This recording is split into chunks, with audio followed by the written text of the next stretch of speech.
He titulado el vídeo de esta semana ¿De dónde vienen las notas? Porque es un tema que me parece particularmente interesante y que surgió hace muy poco en clase con Miquele, una de mis alumnas.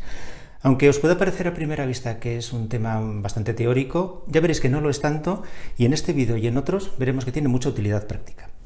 ¿Os habéis preguntado alguna vez por qué después de tocar la primera octava se repiten las mismas digitaciones en la segunda octava? ¿Y por qué más allá parece que todo cambia y que no tiene nada que ver? Eso es lo que vamos a trabajar hoy. Esto es un oboe. Ya veis, no es más que un tubo de cierta longitud que me da una nota. Un si bemol grave es toda la longitud del tubo.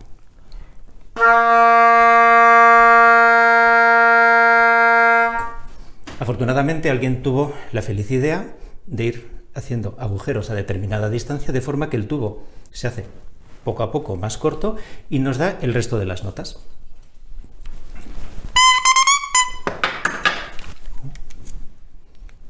Si empiezo desde esa nota,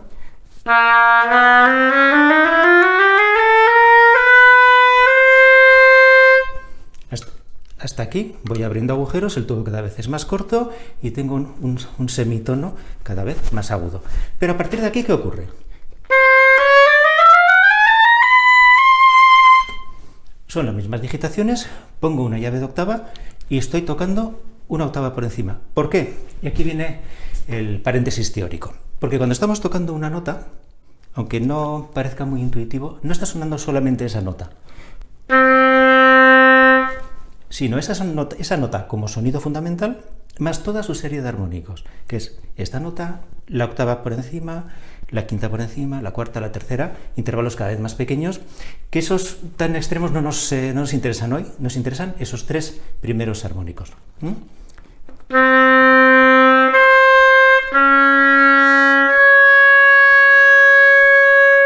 Do sostenido, do sostenido. Es la misma digitación, pero he abierto un agujerito a determinada distancia y hace que se anule ese primer armónico, sonido fundamental, y que con esta posición esté sonando a partir del segundo. Lo mismo con el re.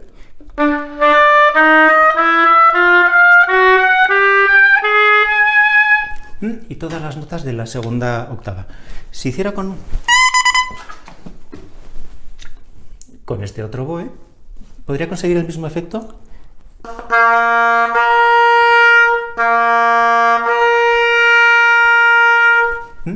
Simplemente cambiando la velocidad del aire. Tengo el si bemol grave y puedo conseguir la octava, el si bemol medio. Por eso, cuando hemos hecho en otros vídeos ejercicios sobre emisión, os he insistido tanto en el saber cambiar la velocidad del aire con la lengua, para ayudar precisamente al mecanismo de la llave de octava.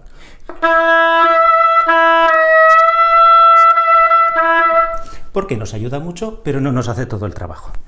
Bien, hasta aquí está claro. Misma digitación, llave de octava, saltamos a la octava. Pero ¿qué ocurre a partir de aquí? Ya son digitaciones que es bastante más difícil ver de dónde vienen, pero no tanto. Si tenemos en cuenta esa serie que os he dicho, primero es una octava, luego es una quinta, ¿a qué os recuerda el re agudo, esta digitación? Efectivamente, es un sol. Es un sol. Si tenemos el primer sol grave como sonido fundamental, con una llave de octava, la octava, y con otra llave de octava, porque el medio agujero funciona como tal,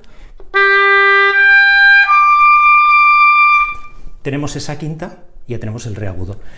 ¿Por qué tenemos que poner la llave del do grave? Para corregir la afinación. Porque estas notas agudas hechas tal cual suelen quedar bastante desafinadas. Ya veis que queda bastante alta. De hecho, el ataque hasta me ha fallado.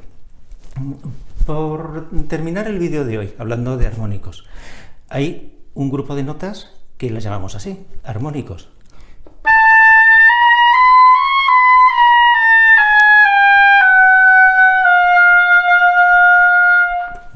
Se usan cuando se quiere un sonido más velado, más suave.